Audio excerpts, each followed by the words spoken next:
could do all this. That is all that we know of. Maybe there were more. Maybe there were worse.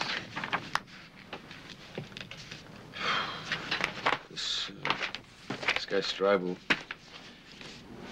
was no doctor. He was a human monster. He mutilated people. The Victor Kosciuszko I know isn't capable of doing this. I have no trouble believing it. My mother was in Notzweiler. The Nazis pushed them off the cattle car. Men to one end of the ramp, women and children to the other. Sophia, you don't have to tell me this. Yes, I do. You have to understand. My grandfather begged Schreiber to let his little girl live. The Wonderkind just smiled at them all. Willkommen zum Himmelweg, Juden.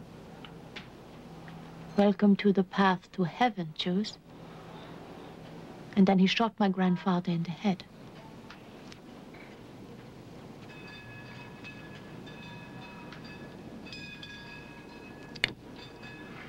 Streibel did that. But did Victor Kosciuszko? I know I am right. Please believe me. Oh, come on, you don't expect me to believe that. I don't know. If you add up some of the evidence. What evidence? I mean, speculation of 40-year-old photograph too fuzzy to identify anybody doesn't add up to anything, much less a man's career or his life. Well, if it is Streibel, we're talking about more than a man's life. We're talking about 120,000 lives, and Sophia is convinced that he is. Oh, really? Well, now, who is she? I mean, have you checked out her identity, her blood type, her fingerprints? Meaning what? Come on. Okay, she's a bit obsessed, I'll give you that, but she seems to totally believe what she's saying.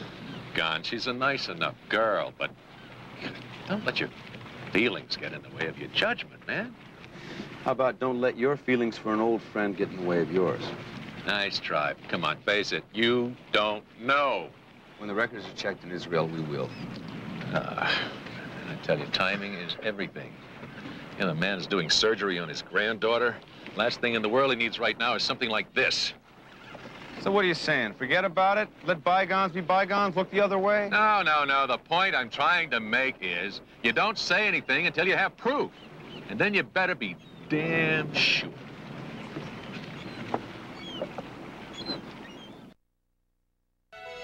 Dr. Citron, please call recovery room. Dr. Carl Citron, call recovery room. Miss Kozlow. Doctor?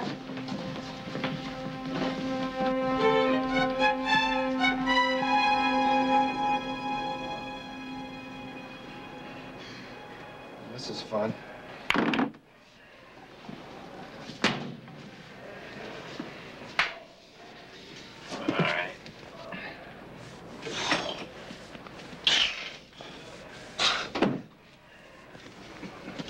What is it you are trying to do, young Dr. McIntyre? Holding down the floor, it was starting to fall up. Today's youth. You must multiply your age by 2. Then discipline yourself to do that many push-ups each day. Multiply my age by 2. I didn't do so bad then. I'll be in real trouble when I hit 4, though.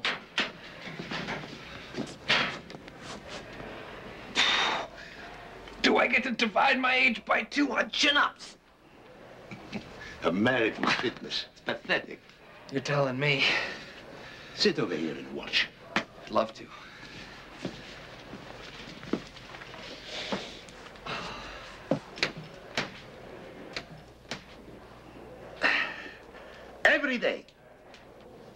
Every day without fail, you must make some time to do it.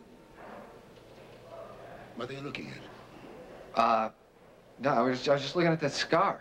Is that a cut or an operation or what? Unfit and overly inquisitive. What is it? Something about me or this scar fascinates you? No, I mean, it's no big deal. It is. No, I've seen you for the past few days. I can see in your eyes. You look at me as if I was some specimen under a microscope. Well, forget it. No, J.D. I will satisfy your curiosity. Though I do so reluctantly, the memories are painful. Sit down. Please.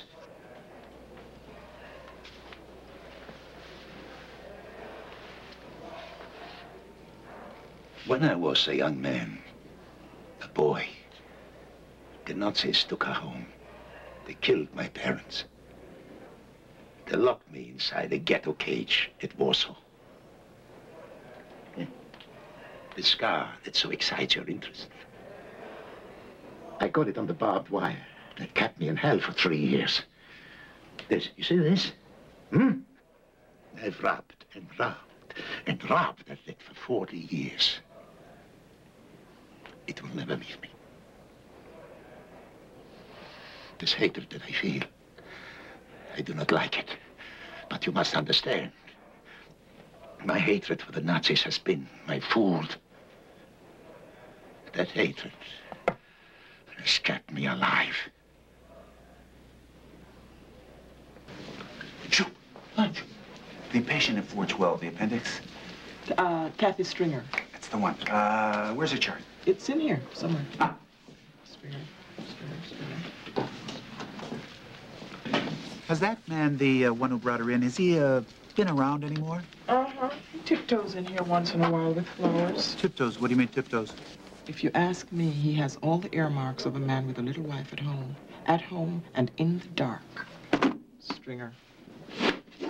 What makes you so sure that he's cheating on his wife? Elementary, my dear Stanley. He never visits her at night, and he has a tan line where he removes the wedding ring and hides it. And look, see where it says employer, Brad Lohman, occupation, secretary. She's his secretary, Stanley. Bet you she's one of those that does a lot of overtime. Gives secretaries a bad name.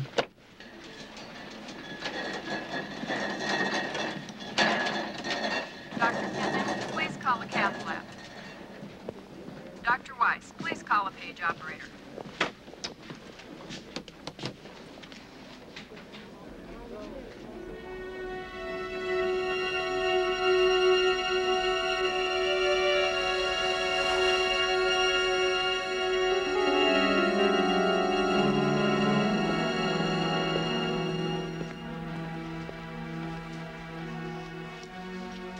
Madame Levasseur, I have asked you here today for a reason.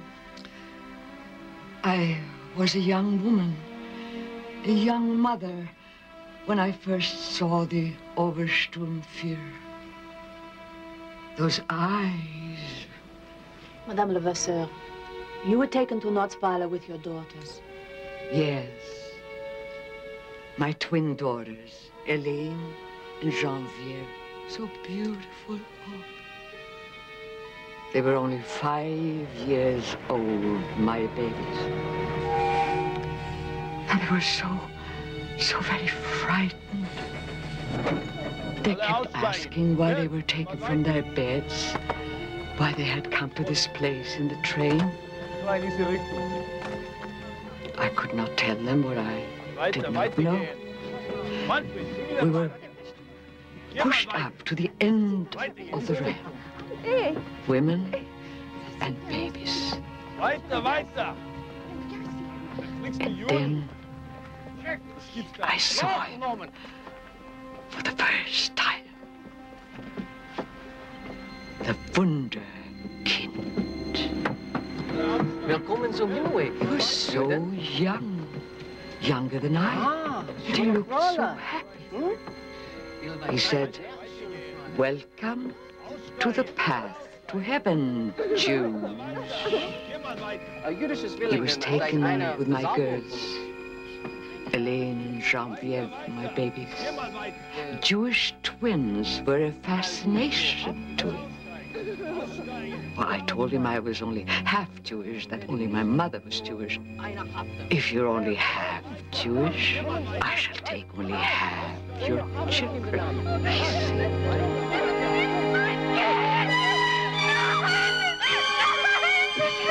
Good.